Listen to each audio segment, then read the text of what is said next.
నిజంగా నాకు చాలా భయమేసింది. ఏసీ అయితే పని చెయ్యట్లేదు. స్విచ్ ఆఫ్ చేసి ఆన్ చేస్తే కికీ అంటది కదా! ఆ సౌండ్ కూడా రావట్లేదు. మా ఆయన డ్యూటీ నుంచి వస్తే ఎక్కడ అక్షింతలు పడతాయేమోననేసి ఇంక నేనైతే చాలా ప్రయత్నం చేసి ఇంకా లాస్ట్‌కి ఒక 10 నిమిషాలు ఏసీ ఆఫ్ చేసి తర్వాత బ్యాటరీ సెల్స్‌లు మొత్తం పీకేసి మొత్తం మంచిగా సెట్ చేసి అప్పుడు ఆన్ చేసేసరికి హమ్మయ్య! ఆన్ అయింది. మస్తు హ్యాపీగా ఫీల్ అయినా. సో, ఇంకిప్పుడైతే మా హస్బెండ్ కుక్కనైతే కట్టేస్తుండు. అదే మా చిట్టుగాడినండి.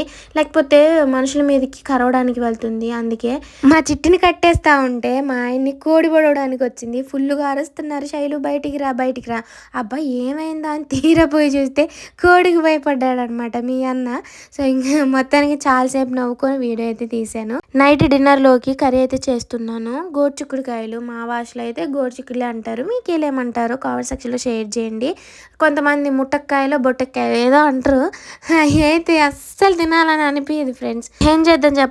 తెచ్చుకున్న పాపానికి వండుకొని తినంది తప్పదు కాబట్టి అసలుకి నేను పోతే ఇవి అస్సలు తీసుకురాను. కానీ పోయిన వారం నాతో పాటు మీ అన్నయ్య కూడా వచ్చాడు. వద్దు వద్దు అనంటే తక్కువకొస్తాయని తీసుకోమన్నారు. నేనైతే ముందే చెప్పాను నువ్వే కట్ చేసి ఇవ్వాలి. లేకపోతే నేను అస్సలు వండను. అవి ఎండబెట్టి పాడేస్తా అని. ఇప్పుడు అన్నట్టుగానే మా ఆయనే కట్ చేసి ఇచ్చారు. చూడండి ఎంత చిన్నగా కట్ చేసి ఇచ్చారో. కర్రీ అయితే చేస్తున్నాను. సో, మేమేంటంటే కర్రీ క్వాంటిటీ ఎక్కువ తింటున్నాం. రైస్ క్వాంటిటీ తక్కువ. సో, అలాగే ఆమ్లెట్ అనమాట. యమ్మీ యమ్మీ టేస్టీ సూపర్ ఉంది నాకైతే. ఆకలైతే దంచేస్తుంది. ఏంటో 6:30, 7కి ఆకలైతుంది. ఇంతకుముందు 10 అయినా ఆకలయ్యేది కాదు. మొత్తానికైతే డైట్ చేస్తున్నా కదా! ఫుడ్ అయితే చాలా మట్టుకు కంట్రోల్ చేసుకుంటున్నాను. రిజల్ట్ ఎలా ఉంటదో ఏమోలే గానీ మొత్తానికైతే బాగుంది.